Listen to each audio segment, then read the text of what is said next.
Hello, മാത്സിയോൺ HSA exam സീരീസിന്റെ first exam സീരീസിന്റെ solution ആണ് നമ്മൾ ഡിസ്കസ് ചെയ്യുന്നത്. സോ ഫസ്റ്റ് ക്വസ്റ്റ്യൻ ഇതാണ്: ഒരു ഗണത്തിന് 7 വ്യത്യസ്ത അംഗങ്ങളുണ്ട്. അപ്പോൾ നമ്മൾ ആദ്യം ആ സെറ്റ് ഡിഫൈൻ ചെയ്യുന്നു. എ എന്നുള്ള സെറ്റ്, അതിന് 7 എലമെന്റ്സ് ഉണ്ട്. ഓരോ ഉപഗണത്തിലെയും ക്രമം പ്രാധാന്യമർഹിക്കുന്ന തരത്തിൽ ഓരോന്നിനും 2 അംഗങ്ങളുള്ള എയുടെ ബി സി എന്ന് 2 ഡിസ്ജോയിന്റ് ഉപഗണങ്ങൾ എത്ര വ്യത്യസ്ത രീതികളിൽ രൂപപ്പെടുത്താമെന്നാണ് ചോദ്യം. ഓക്കെ, അപ്പൊ എക്ക് 2 സബ്സെറ്റുകൾ ഉണ്ട്. ഏതൊക്കെയാണ്? ബിയും സിയും.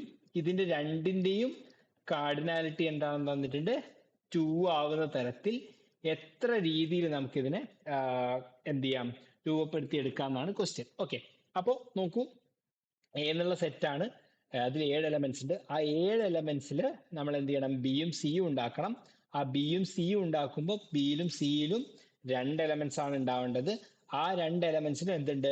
ക്രമം പ്രാധാന്യം അർഹിക്കുന്നും ഉണ്ട്. ഓക്കെ, അപ്പൊ ഇത്രയും കാര്യങ്ങളുണ്ട്. അപ്പൊ നമ്മൾ ആദ്യം എയിൽ നിന്ന് ബി എന്നുള്ള ഈ സബ്സെറ്റ് ഉണ്ടാക്കുന്നു. ഓക്കെ, അപ്പൊ ടോട്ടൽ എയിൽ 7 എലമെന്റ്സ് ഉണ്ട്.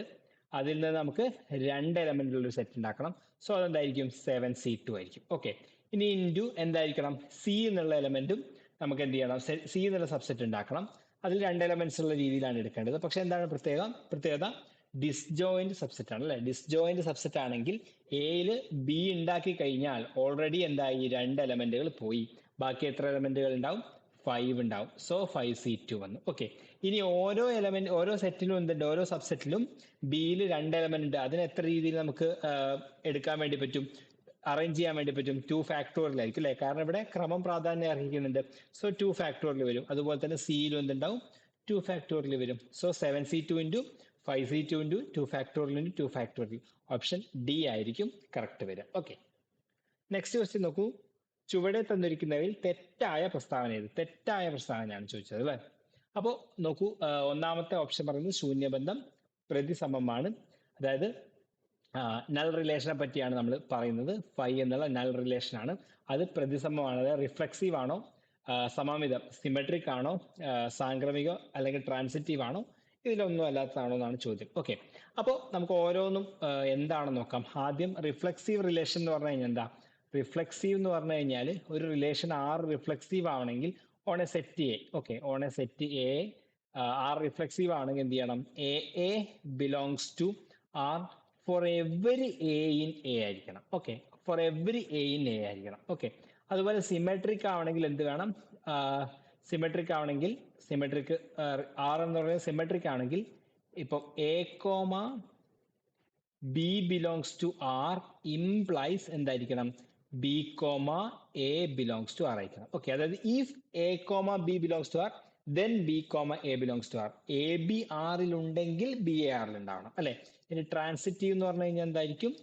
A B belongs to R, അതുപോലെ തന്നെ B C belongs to R, then A C belongs to R എന്നാണ്. ഓക്കെ, അപ്പൊ ഇവിടെ ഈ 3 എണ്ണമാണ് നമുക്ക് എന്ത് തന്നിട്ടുള്ളത്? ചെക്ക് ചെയ്യാൻ വേണ്ടി തന്നിട്ടുള്ളത്. അപ്പൊ ഇനി നൾ സെറ്റ് എന്നുള്ളത് നൾ റിലേഷൻ ആണ് തന്നിട്ടുള്ളത്. അപ്പൊ അതിൽ എന്തുണ്ടാവില്ല? എലമെന്റ്സുകളൊന്നും ഇല്ല. ഓക്കെ, അപ്പൊ എ എന്നുള്ളൊരു സെറ്റ് ഞാൻ ജസ്റ്റ് 1 2 3 എന്ന് ഡിഫൈൻ ചെയ്തു. സിംപ്ലി ഇനി ഏതെങ്കിലും ഒരു റിലേഷൻ, ഞാൻ ആർ എന്ന് പറയുന്ന റിലേഷൻ ഇപ്പൊ എന്താ എടുക്കാം? ആർ എന്ന് പറയുന്നത് A B such that A related to B if A plus B equal to 10. Okay, അപ്പൊ നോക്കൂ, എന്തായാലും ഇതിലുള്ള ഏത് എലമെന്റ്സും അതിനോട് ആഡ് ചെയ്ത് കഴിഞ്ഞാൽ ഇവിടെ A comma B belongs to A ആയിരിക്കും അല്ലെ. അപ്പൊ എ ബി രണ്ട് നമ്പറുകൾ ആഡ് ചെയ്ത് കഴിഞ്ഞാൽ 10 കിട്ടില്ല. സോ അതെന്തായിരിക്കില്ല, അതെന്തായാലും എം ടി റിലേഷൻ ആണ് നമുക്ക് കിട്ടി. ഓക്കെ, ഇനി റിഫ്ലെക്സീവ് ആണോ എന്ന് നോക്കാൻ എന്ത് ചെയ്യണം? Four every a in A എന്തായിരിക്കണം? എ ബിലോങ്സ് ടു ആർ ആയിരിക്കണം. അപ്പൊ ഇവിടെ എന്താണ്? 1 ബിലോങ്സ് ടു എ ആണ്. 1 എയിലുണ്ട്, ബട്ട് എന്തില്ല? 1 ആറിൽ ഇല്ല. സോ എന്ത് പറയാൻ പറ്റും? നോട്ട് റിഫ്ലെക്സീവ് എന്ന് പറയാൻ പറ്റും. ഓക്കെ, റിഫ്ലെക്സീവ് അല്ല എന്ന് കിട്ടി. ഓക്കെ, അപ്പൊ ഇവിടെ ഓപ്ഷൻ ഏതാ? ശൂന്യബന്ധം പ്രതിസമമാണ് എന്നുള്ളത് ഫോൾസ് സ്റ്റേറ്റ്മെന്റ് ആണ്. ഇതാണ് ഇവിടെ ആൻസർ വരിക. ഓക്കെ, ഇനി സമമിതം സിമെട്രിക് ആണോ? സിമെട്രിക് ആണ്. കാരണം എന്താ? 1 2 ഉണ്ടായാലേ 2 1 ഉണ്ടാവുള്ളൂ. ഇവിടെ ആറിൽ ഒരു 1 2 ഇല്ല, അല്ലെങ്കിൽ ഒരു എ ബിയും ഇല്ല. അപ്പൊ ബി എനെ പറ്റി നമ്മൾ ചിന്തിക്കേണ്ട ആവശ്യമില്ല. ട്രാൻസിറ്റീവ് അങ്ങനെ തന്നെയാണ്. എ ബിയും ബി സി ഉണ്ടെങ്കിലാണ് എ സി ഉണ്ടോ എന്ന് ചെക്ക് ചെയ്യേണ്ട ആവശ്യമുള്ളൂ. ഇവിടെ ഒരു എലമെന്റും ഇല്ല, അതുകൊണ്ട് എന്തായിരിക്കും? ട്രാൻസിറ്റീവ് ആണ്. ഇത് രണ്ടും ട്രൂ സ്റ്റേറ്റ്മെന്റ് ആണ്. ഇതാണ് false statement. So option A ആയിരിക്കും കറക്റ്റ് വരിക. ഓക്കെ, നെക്സ്റ്റ് ക്വസ്റ്റ്യൻ ഇതാണ്. N of A equal to 115 ആണ്. N of B equal to 326 ആണ്. N of A minus B equal to 47 ആണ്. N of A union B എത്രയാണെന്നാണ് ചോദ്യം. Okay, simply പെട്ടെന്ന് വരച്ചു കഴിഞ്ഞാൽ എ ബി, അപ്പോൾ എ മൈനസ് ബി എന്ന് പറഞ്ഞു കഴിഞ്ഞാൽ ഇത് അല്ലേ, ഇതാണ് എന്ത് വരിക, എ മൈനസ് ബി വരിക. അപ്പൊ നമുക്ക് തന്നിട്ടുള്ള എന്താണ്, n of A union B ആണ് കാണുന്നത്. അപ്പൊ നമുക്ക് ഇത് എന്താണെന്ന് കാണണം. ഇതാണ് A intersection B. Okay, A intersection ബിയിൽ നമുക്ക് എങ്ങനെ എഴുതാം, എ ഇന്റർസെക്ഷൻ ബിനെ നമുക്ക് എങ്ങനെ എഴുതാൻ വേണ്ടി പറ്റും, എ മൈനസ് ബി അല്ലെ.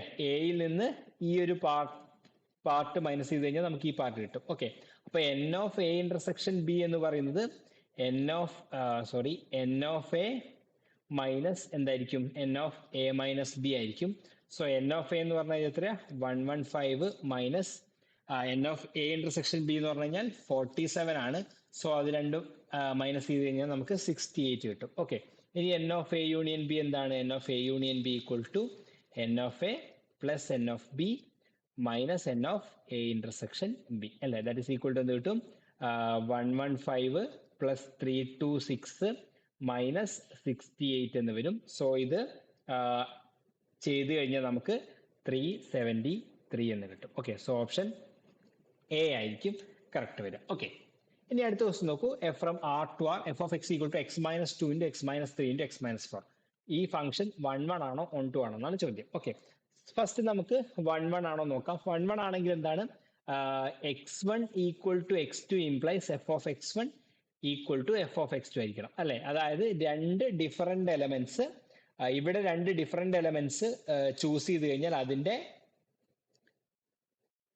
ഇമേജും എന്തായിരിക്കണം, ഇപ്പുറത്ത് ഡിഫറെന്റ് ആയിരിക്കണം. ഓക്കെ, അല്ലെങ്കിൽ ഇവിടെ രണ്ടെണ്ണം ഈക്വൽ ആയിട്ട് ചൂസ് ചെയ്ത് കഴിഞ്ഞാൽ അവിടെ ഈക്വൽ ആയിട്ട് ഉണ്ടാവണം. ഇതാണ് കാര്യം. ഓക്കെ, ഇനി ഇവിടെ ഞാൻ നോക്കൂ, എഫ് ഓഫ് 2 എന്ന് പറഞ്ഞു കഴിഞ്ഞാൽ എന്താ കിട്ടുക നമുക്ക്, 2 minus 2 into 2 minus 3 into 2 minus 4 that is equal to എന്ത് കിട്ടും, ഇത് 0 ഇൻറ്റു ആണ് വരിക. സോ ഇത് 0 വരും. ഇനി എഫ് ഓഫ് 3 ചെയ്ത് കഴിഞ്ഞാൽ എന്ത് കിട്ടും, നമുക്ക് 3 minus 2 into 3 minus 3 into 3 minus 4 that is equal to എന്തായിരിക്കും, 0 കിട്ടും. ഓക്കെ, അപ്പൊ നമുക്ക് രണ്ട് ഡിഫറെന്റ് എലമെന്റിന് സെയിം ഇമേജ് കിട്ടി അല്ലെ. അതായത് 2 not equal to 3 but F of 2 equal to F of 3 എന്ന് കിട്ടി. അതായത് എന്തല്ല, എഫ് ഈസ് നോട്ട് 1 എന്ന് കിട്ടി. ഓക്കെ, അപ്പൊ 1 അല്ല എന്ന് കിട്ടി. ഓക്കെ, അപ്പൊ 1 ആണ് എന്നുള്ള ഓപ്ഷനൊക്കെ നമ്മൾ അവിടുന്ന് 1 ആണ് എന്നുള്ള ഓപ്ഷൻ ഒക്കെ നമ്മൾ റിമൂവ് ചെയ്തു. ഇനി ഓൺ ടു ആണോ, ഓൺ ടു ആയിരിക്കും. ഇതെന്താണ്, ഇതൊരു ഓഡ് ഡിഗ്രി പോളിനോമിയൽ ആണെന്ന് പറയാം. ഓക്കെ, പോളിനോമിയൽ ആണ്. ഓക്കെ അല്ലെ, ഇതിന്റെ ഡിഗ്രി എത്രയായിരിക്കും, 3 ആണ്. ഇതൊരു 3 ഡിഗ്രി പോളിനോമിയൽ ആണ് വരിക. നമുക്ക് അറിയേണ്ട റിസൾട്ട് എന്ന് പറഞ്ഞു കഴിഞ്ഞാൽ odd degree polynomials are always onto. Okay, അപ്പൊ ഓഡ് ഡിഗ്രി പോളിനോമിയൽസ് എപ്പോഴും എന്തായിരിക്കും, ഓൺ ടു ആയിരിക്കും. ഓക്കെ, അപ്പൊ ഇതെന്താണെന്ന് കിട്ടി, 1 അല്ല പക്ഷേ ഓൺ ടു ആണ്. ഓപ്ഷൻ ബി ആയിരിക്കും കറക്റ്റ് വരിക. ഓക്കെ, നെക്സ്റ്റ് ക്വസ്റ്റ്യൻ ഇതാണ്. F is from A to B and G is from B to C. രണ്ട് ഏകതങ്ങളാണ്. അങ്ങനെയാണെങ്കിൽ G composite F from A to C onto ആണെന്ന് തന്നിട്ടുണ്ട്. ഓക്കെ, ജസ്റ്റ് ഒന്ന് വരയ്ക്കാം. എഫ് എ ബി സി 3 സെറ്റുകളുണ്ട്. അപ്പൊ എഫ് ഇതാണ് എ, ഇതാണ് ബി, ഇതാണ് സി. അപ്പൊ എയിൽ നിന്ന് ബിയിലേക്കാണ് എഫ് പോകുന്നത്, ബിയിൽ നിന്ന് സിയിലേക്കാണ് ജി പോകുന്നത്, എയിൽ നിന്ന് സിയിലേക്കാണ് എന്ത് പറയാം, ജി കോമ്പോസിറ്റ് എഫ് പോകുന്നത്. ഓക്കെ, ഇനി എന്താണ് തന്നിട്ടുള്ളത്, ജി കോമ്പോസിറ്റ് എഫ് എന്നുള്ള ഈ ഫംഗ്ഷൻ ഓൺ ടു ആണ്. ഓൺ ടു എന്ന് പറഞ്ഞു കഴിഞ്ഞാൽ എന്താ, ഇവിടെയുള്ള എല്ലാ എലമെന്റ്സിനും എന്തുണ്ടാവണം, പ്രീ ഇമേജ് ഉണ്ടാവണം. ഓക്കെ, ഇവിടെയുള്ള എല്ലാ എലമെന്റ്സിനും ഇവിടെ പ്രീ ഇമേജ് ഉണ്ടാവണം. അതാണ് എന്ത് പറയുന്നത്, ഓൺ ടു എന്ന് പറഞ്ഞു കഴിഞ്ഞാൽ വരുന്നത്. ഓക്കെ, അപ്പൊ ഇവിടെയുള്ള എല്ലാ എലമെന്റ്സിനും പ്രീ ഇമേജ് ഉണ്ടാകുന്ന തരത്തിൽ ഞാനൊരു സാധനം വരയ്ക്കുകയാണ്. ഇപ്പം ഇവിടെ ഞാൻ തൽക്കാലം 3 എടുക്കുന്നു. ഇതാണ് സെറ്റ് സി. ഓക്കെ, അപ്പൊ നോക്കൂ, ഇങ്ങനെ വരച്ചു, ഇങ്ങനെ വരച്ചു, ഇങ്ങനെ വരച്ചു. അതുപോലെ തന്നെ ഇവിടെ ഒരു എലമെന്റും കൂടെ എടുത്ത് ഇങ്ങനെ വരച്ചു. ഓക്കെ, ഇവിടെ 3 പോയിന്റ് അല്ല, ഇവിടെ 4 പോയിന്റ് വന്നു. ഇനി ഞാൻ ഇവിടുന്ന് ഇതിനെ ഇങ്ങോട്ട് മാർക്ക് ചെയ്യുന്നു. ഇനി ഇതിനെ ഞാൻ ഇങ്ങോട്ട് തന്നെ മാർക്ക് ചെയ്യുന്നു, ഇതിനെ ഇങ്ങോട്ട് മാർക്ക് ചെയ്യുന്നു, ഇതിനെ ഇങ്ങോട്ട് മാർക്ക് ചെയ്യുന്നു. ഓക്കെ, അപ്പൊ നോക്കൂ, ഇവിടെയുള്ള ഇതൊരു ഫംഗ്ഷൻ ആണ്. ഇപ്പൊ ഇവിടെയുള്ള 3 പോയിന്റുകളാണുള്ളത്. ഈ 3 പോയിന്റിനും എന്തുണ്ട്, കറസ്പോണ്ടിങ് ആയിട്ട് എന്തുണ്ട്, ഇവിടെ പ്രീമേജ് ഉണ്ട് അല്ലെ. ഇത് ഇങ്ങനെ പോയിട്ട് ഇവിടേക്ക് പോകുന്നുണ്ട്. ഒന്നിലധികം പ്രീമേജ് ഉണ്ടാവാം, കുഴപ്പമില്ല. ഇതിനും ഇവിടെ പ്രീമേജ് ഉണ്ട്, ഇതിനും ഇവിടെ പ്രീമേജ് ഉണ്ട്. സോ ജി കോമ്പോസിറ്റ് എഫ് ഇവിടെ ഓൺ ടു ആണ്. ഇനി നോക്കൂ, ഇവിടെ ഫസ്റ്റ് എന്താണ്, F11 ആണോ? F11 ആണെങ്കിൽ ഇവിടെയുള്ള എല്ലാ എലമെന്റ്സിനും ഡിഫറെന്റ് ഇമേജ് ഉണ്ടാവണം. ഇവിടെയുള്ള ഈ രണ്ട് എലമെന്റ്സിനും ഇമേജ് സെയിം ആണ്. സോ 11 അല്ല. ഇനി G11 ആണോ? G എന്ന് പറഞ്ഞാൽ ഇത്, ഇവിടെയുള്ള എല്ലാ എലമെന്റ്സിനും സെയിം ഡിഫറെന്റ് ഉണ്ടാവണം. പക്ഷെ ഇവിടെയുള്ള ഈ രണ്ട് എലമെന്റ്സിനും സെയിം ആണുള്ളത്. സോ G11 അല്ല. ഇനി F12 ആണോ? F12 ആണെങ്കിൽ ഇവിടെയുള്ള F12 ആണെങ്കിൽ എഫിന്റെ കോഡൊമൈനിലുള്ള അല്ലെ ബി എന്നുള്ളതിലെ എല്ലാ എലമെന്റ്സും പ്രീ ഇമേജ് ഉണ്ടാവണം. പക്ഷെ ഇതിന് പ്രീ ഇമേജ് ഇല്ല. സോ എഫ് ഓൺ ടു അല്ല. സോ ജി ഓൺ ടു ആയിരിക്കും. ഓക്കെ, അല്ലെങ്കിൽ നമുക്ക് മനസ്സിലാവും ഇവിടെയുള്ള എല്ലാ ഈ G composite C onto ആണെങ്കിൽ ഇവിടെയുള്ള എല്ലാ എലമെന്റ്സിനും ഇവിടെ പ്രീ ഇമേജ് ഉണ്ടാവണം. ഇവിടെയുള്ള എല്ലാ എലമെന്റ്സിനും, ജിയിലുള്ള എല്ലാ എലമെന്റ്സിനും ഇവിടെ പ്രീ ഇമേജ് ഉണ്ടാവണമെങ്കിൽ ആദ്യം എന്ത് ചെയ്യണം, ഇവിടെ പ്രീ ഇമേജ് ഉണ്ടാവണം. സോ ജി എന്ന് പറയുന്നത് ഓൺ ടു ആയിരിക്കണം. ഓക്കെ, ഇതുപോലെ തന്നെ ജി കോമ്പോസിറ്റ് എഫ് 11 ആണെങ്കിൽ എന്തായിരിക്കും എന്നുള്ളതും കൂടെ നിങ്ങൾ ചെക്ക് ചെയ്യുക. അതിനൊരു റിലേഷൻ ഉണ്ട്, അതും കൂടെ നിങ്ങൾ ചെക്ക് ചെയ്ത് നോക്കുക. ഓക്കെ, നെക്സ്റ്റ് ക്വസ്റ്റ്യൻ ഇതാണ്. പി ക്യു എന്നിവ രണ്ട് ബന്ധങ്ങളാണെങ്കിൽ ചുവടെ തന്നിരിക്കുന്നതിൽ തെറ്റായ പ്രസ്താവനയാണ് ചോദിച്ചിട്ടുള്ളത്. ഓക്കെ, അപ്പോൾ തെറ്റായ പ്രസ്താവനയാണ് ചിലപ്പോൾ ചോദിക്കുക, കാരണം ശരിയായ പ്രസ്താവനയേക്കാൾ നമ്മളെ കൊണ്ട് മിസ്ലീഡ് ചെയ്യിക്കാൻ സാധ്യത തെറ്റായ പ്രസ്താവനയാണ്. ഓക്കെ, അപ്പൊ നോക്കൂ, പി ക്യു എന്നിവ പ്രതിസമമായാൽ പി ഇന്റർസെക്ഷൻ ക്യു പ്രതിസമമാവും. പി ക്യു എന്നിവ സമമിതമായാൽ പി ഇന്റർസെക്ഷൻ ക്യു സമമിതമാവും. പി ക്യു എന്നിവ സാംക്രമികമായാൽ പി ഇന്റർസെക്ഷൻ ക്യു എന്നിവ സാംക്രമികമാവും. സിമ്പിൾ ആയിട്ട് നമുക്ക് ഓർത്താൽ മതി. ഇപ്പൊ ഏതെങ്കിലും ഒരെണ്ണം എടുത്തു കഴിഞ്ഞാൽ, ഇപ്പം റിഫ്ലെക്സീവിന്റെ കേസിലാണെങ്കിൽ a belongs to P intersection Q for every a in a എന്നായിരിക്കണം അല്ലെ. പി ഇന്റർസെക്ഷൻ ക്യു പ്രതിസമമാവണമെങ്കിലുള്ള കണ്ടീഷൻ എന്ന് പറയുന്നത് അല്ലെ. സോ ഇവിടെ നോക്കൂ, ഇനി പി റിഫ്ലെക്സീവ് ആയതുകൊണ്ട് a belongs to P for every P ആയിരിക്കുമല്ലോ. ഇനി ക്യൂ റിഫ്ലെക്സീവ് ആയതുകൊണ്ട് a belongs to Q for every Q ആയിരിക്കും. പിയിലും ക്യൂവിലും ഉണ്ടെങ്കിൽ പി ഇന്റർസെക്ഷൻ ക്യൂവിലും ഉണ്ടാവും. സോ റിഫ്ലെക്സീവ് ആവും. ഇത് ട്രൂ സ്റ്റേറ്റ്മെന്റ് ആണ്. ഇനി സിമെട്രിക്കിന്റെ കേസിൽ എന്താ, അപ്പം A B belongs to P intersection Q എന്ന് എടുത്തു. ഓക്കെ, അങ്ങനെയാണെങ്കിൽ നമുക്ക് ബി എയും പി ഇന്റർസെക്ഷൻ ക്യൂവിൽ ഉണ്ടാവണം അല്ലെ. എ ബി പി ഇന്റർസെക്ഷൻ ക്യൂവിൽ ഉണ്ടെങ്കിൽ നമുക്ക് എന്ത് കിട്ടും, എ ബി പിയിലും ഉണ്ട്, എ ബി ക്യൂയിലും ഉണ്ട്. ഇനി പി സിമെട്രിക് ആയതുകൊണ്ട് എന്തുണ്ടാവും, ബി എ പിയിലുണ്ടാവും, ഇതുപോലെ ബി എ എന്തുണ്ടാവും, ക്യൂയിലും ഉണ്ടാവും. അപ്പം ബി എ എന്തിലുണ്ടാവും, പി ഇന്റർസെക്ഷൻ ക്യൂയിലും ഉണ്ടാവും. സോ പി ഇന്റർസെക്ഷൻ ക്യൂ എന്താവും, സിമെട്രിക് ആവും. സിമിലർലി ഇതേപോലെ നമുക്ക് എന്ത് ചെയ്യാൻ പറ്റും, അത് ട്രാൻസിറ്റീവ് ആണെന്നും കിട്ടും. ഇത് മൂന്നും ട്രൂ സ്റ്റേറ്റ്മെന്റ് ആണ്. സോ ഓപ്ഷൻ ഡി ഇവയൊന്നും അല്ല എന്നുള്ളതായിരിക്കും ആൻസർ വരിക. ഓക്കെ, പക്ഷെ യൂണിയന്റെ കേസ് എടുക്കുമ്പോൾ പിയും ക്യൂവും റിഫ്ലെക്സീവ് ആണെങ്കിൽ പി യൂണിയൻ ക്യൂ റിഫ്ലെക്സീവ് ആവും, പി യൂണിയൻ ക്യൂ സിമെട്രിക്കും ആവും. പക്ഷെ പിയും ക്യൂവും ട്രാൻസിറ്റീവ് ആണെങ്കിൽ പി യൂണിയൻ ക്യൂ ട്രാൻസിറ്റീവ് ആവണമെന്നില്ല. അതിന്റെ ഒരു എക്സാമ്പിൾ നിങ്ങൾ ചെയ്ത് നോക്കാം. ഓക്കെ, അടുത്ത നെക്സ്റ്റ് ക്വസ്റ്റ്യൻ നോക്കൂ. നമ്പർ തിയറി ക്വസ്റ്റ്യൻസ് ആണ്.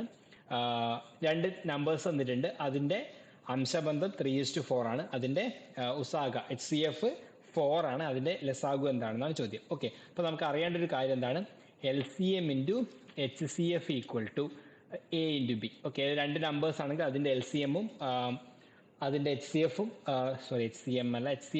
തമ്മിൽ മൾട്ടിപ്ലൈ ചെയ്ത് കഴിഞ്ഞാൽ നാം എന്ത് കിട്ടും, ആ നമ്പേഴ്സിന്റെ പ്രൊഡക്റ്റ് തന്നെയാണ് കിട്ടുക. ഓക്കെ, അപ്പൊ അതാണ് നമുക്ക് അറിയാവുന്നത്. ഇനി രണ്ട് നമ്പേഴ്സ് എന്താണ്, 3:4 എന്നുള്ളതാണ്. ഓക്കെ, അപ്പം അതെന്തായിരിക്കും, ആ നമ്പേഴ്സിനെ നമുക്ക് 3x-ഉം 4x-ഉം ആക്കി എടുക്കാലോ. നമ്പേഴ്സ് എന്ന് പറയുന്നത് 3x-ഉം 4x-ഉം ആക്കി എടുത്തു. ഓക്കെ, ഇനി എന്ത് തന്നിട്ടുണ്ട്, HCF എന്ന് പറഞ്ഞു കഴിഞ്ഞാൽ എന്താണ്, 4 ആണ് തന്നിട്ടുണ്ട് അല്ലെ. ഉസാഗ 4 ആണ് തന്നിട്ടുണ്ട്.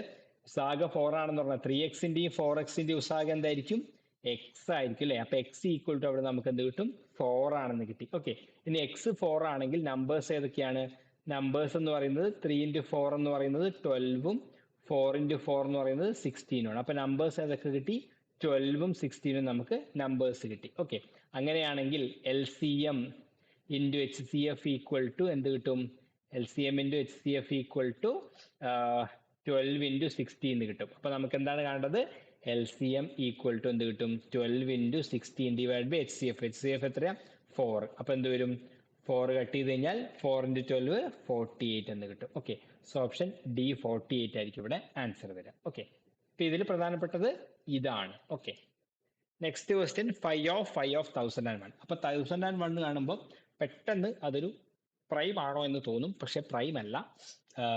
അതിന്റെ ആൻസർ ഇപ്പൊ 1001 നമുക്ക് 1001 നമുക്ക് എങ്ങനെ ഫാക്ടറൈസ് ചെയ്യാം? 7 × 11 × 13 നമുക്ക് ഫാക്ടറൈസ് ചെയ്യാം. ഓക്കെ, അപ്പൊ 5 ഓഫ് 1001 നമുക്ക് എങ്ങനെ എഴുതാം? 5 ഓഫ് 7 × 11 × 13 എഴുതാം. കോപ്രൈം ആയതുകൊണ്ട് 5 ഓഫ് 7 × 5 ഓഫ് 11 × 5 ഓഫ് 13 എഴുതാം. ഇനി പ്രൈമിന്റെ 5 ഓഫ് പി എന്ന് പറഞ്ഞാൽ എന്താ? P - 1 അല്ലേ? അപ്പൊ 5 ഓഫ് 7 എന്ന് പറഞ്ഞു കഴിഞ്ഞാൽ 7 - 1 6. 5 ഓഫ് 11 എന്ന് പറഞ്ഞാൽ 11 - 1 10. 5 ഓഫ് 13 എന്ന് പറഞ്ഞാൽ 13 - 1 12 എന്ന് കിട്ടും. ഓക്കെ, അപ്പം നമുക്ക് എന്ത് കിട്ടും? 6 × 10 × 12. ഓക്കെ, അപ്പൊ നമുക്ക് 5 ഓഫ് 1001 ആണ് കാണേണ്ടത്. സോ ഞാൻ ഇതിനെ വീണ്ടും എന്ത് ചെയ്യുന്നു? പ്രൈം ഫാക്ടറൈസ് ചെയ്യുന്നു. 6 എന്ന് പറഞ്ഞു കഴിഞ്ഞാൽ എന്താ? 2 × 3 ആണ്. 10 എന്ന് പറഞ്ഞു കഴിഞ്ഞാൽ 2 × 5 ആണ്. 12 എന്ന് പറഞ്ഞു കഴിഞ്ഞാൽ 4 × 3 ആണ്, അതായത് 2² × 3 ആണ്. ഓക്കെ, അപ്പൊ അതിന് നമുക്ക് 1 2 4 അല്ലെ, 2⁴ × 3² × 5 എന്ന് എഴുതാം അല്ലെ, 2⁴ × 3² × 5 എന്ന് എഴുതാം. ഓക്കെ, ഇതാണ് 5 ഓഫ് 1001. അങ്ങനെയാണെങ്കിൽ 5 ഓഫ് 1001 നമുക്ക് ഇങ്ങനെ എഴുതാം. 1001 നമുക്ക് 5 ഓഫ് 2⁴ × 3² × 5 എന്ന് എഴുതാം. That is 5 of 2⁴ × 5 of 3² × 5 of 5 ആണ്. 5 ഓഫ് 2⁻p എന്ന് പറഞ്ഞാൽ എന്താ? 2⁻p - 1 അല്ലേ? സോ 2³ ഇൻറ്റു 5 ഓഫ് 3² എന്ന് പറഞ്ഞാൽ എന്ത് വരും? 3² - 3 അല്ലെ. 5 ഓഫ് 5 എന്ന് പറഞ്ഞു കഴിഞ്ഞാൽ പ്രൈം ആയതുകൊണ്ട് 4 എന്ന് വരും. ഓക്കെ, അപ്പൊ 2³ എന്ന് പറഞ്ഞാൽ 8 ആണ്. 8 × 3² എന്ന് പറഞ്ഞാൽ 9 - 3 6 × 4 എന്ന് വരും. 8 × 6 × 4 ചെയ്താൽ 192 കിട്ടും. സോ ഓപ്ഷൻ ബി ആയിരിക്കും ഇവിടെ കറക്റ്റ് വരിക. ഓക്കെ, സോ ഇവിടെ നമ്മൾ ഇത് പ്രൈം ആണോ എന്നുള്ളത് ആദ്യം ചെക്ക് ചെയ്യണം. പ്രൈം ആണോ അല്ലയോ എന്നുള്ളത് കൃത്യമായിട്ട് മനസ്സിലാക്കിയ ശേഷം വേണം നമ്മൾ ആൻസർ ചെയ്യാൻ. ഓക്കെ, നെക്സ്റ്റ് ക്വസ്റ്റ്യൻ, ചുവടെ തന്നിരിക്കുന്നതിൽ ശരിയായ പ്രസ്താവന ഏത് എന്നാണ് ചോദ്യം. 2⁻12 congruent to 1 mod 21 ആണോ, 2 mod 21 ആണോ, 0 mod 21 ആണോ, -1 mod 21 ആണോ എന്നാണ്. അപ്പൊ ഇവിടെ നമുക്ക് അറിയേണ്ടത് ഓയിലേഴ്സ് തിയറം ആണ്. ഓയിലേഴ്സ് തിയറം പറയുന്നത് രണ്ട് നമ്പേഴ്സ് a, n കോപ്രൈം ആണെങ്കിൽ, GCD of a, n 1 ആണെങ്കിൽ a⁻5 congruent to 1 mod n ആയിരിക്കും. ഓക്കെ, എയും എന്നും റിലേറ്റീവ്ലി പ്രൈം ആണെങ്കിൽ a⁻5 congruent to 1 mod n ആയിരിക്കും. ഓക്കെ, ഇവിടെ 2ഉം 21ഉം കോപ്രൈം ആണ് അല്ലെ. therefore എന്ത് പറയാൻ പറ്റും? 2⁻5 congruent to 1 mod 21 ആയിരിക്കും. ഓക്കെ, ഇനി 5 എന്ന് പറഞ്ഞാൽ എന്താ? 5 × 3 അല്ലെ, അതായത് 6 × 2 that is 12 എന്ന് കിട്ടും. therefore എന്ത് കിട്ടും? 2⁻12 congruent to 1 mod 21 എന്ന് കിട്ടും. സോ ഓപ്ഷൻ എ ആയിരിക്കും കറക്റ്റ് വരും. ഓക്കെ, സോ അപ്പോൾ ഇതിൽ നമുക്ക് ഓയിലേഴ്സ് തിയറം എന്താണെന്നുള്ളതാണ് കൃത്യമായിട്ട് മനസ്സിലാക്കേണ്ടത്. ഇങ്ങനെയുള്ള 1-2 തിയറംസ് ഉണ്ട് നമ്പർ തിയറിയിൽ, അത് കറക്റ്റ് ആയിട്ട് മനസ്സിലാക്കി വെക്കുക. Okay, next question, 12x congruent to 1 mod 25 എന്ന സമവാക്യത്തിന് എത്ര ഇൻകോൺഗ്രുവന്റ് സൊല്യൂഷൻസ് ഉണ്ട് എന്നാണ് ചോദ്യം. അപ്പോൾ നമുക്ക് ജനറൽ ആയിട്ട് ax congruent to b mod n എന്നുള്ള ഒരു ഇക്വേഷനും എത്ര സൊല്യൂഷൻസ് ഉണ്ട്? സൊല്യൂഷൻ ഉണ്ടാവുന്ന എപ്പോഴാണ്?